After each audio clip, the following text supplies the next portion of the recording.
Good evening, council members. My name is Emilio Ramirez. I am Director of Housing for the City of Oxnard. Here before you today to present a proposal for a private activity that is relative to the acquisition and placing the services affordable housing, the Arborside Park Rose. The Arborside Park Rose is an existing multifamily development that is located generally south of Gonzales and east of Rose.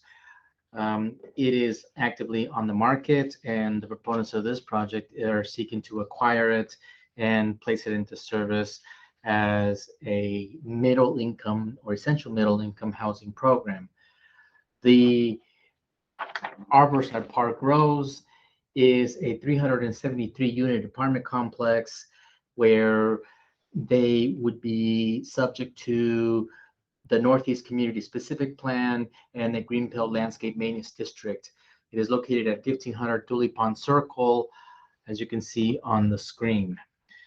The Essential Middle Income Rental Housing Program is what would be offered on the site as a condition of the Joint Powers Authority issued government tax exempt bond.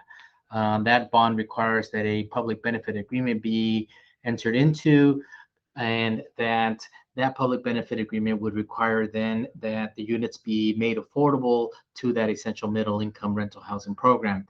In addition to which they would have a rent limitation for increase at 4%.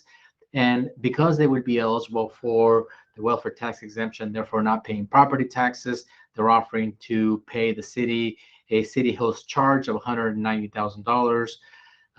Also, the city would have the ability to force a sale and recapture net sales proceeds, understanding that we would lose the public benefit of affordable housing, etc. But also 5% of the units would be made affordable to very low income households. 33% of the units would be made affordable to 80% or low income households, and 33% of the units would be made affordable to those that are at 100% of the median income. The balance 28% would be made affordable to that middle income category, or 120% of the area median income. The project sponsors include the California Statewide Community Development Authority. They're the Joint Powers Authority that would have the issuance authority for the bonds, and then the Fairing and Standard Communities would be the project owners, developers. They would manage the site and ensure that it meets the conditions of the public benefit agreement as well as the bond financing.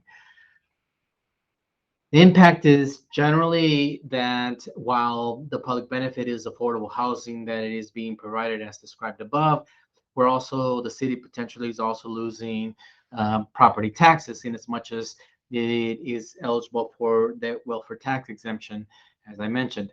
But in this case, the proponents are offering the whole city charge, and so it would make up that loss in property tax benefit. They would also comply with the regular requirements to pay the line maintenance district and those obligations that are non-property taxes.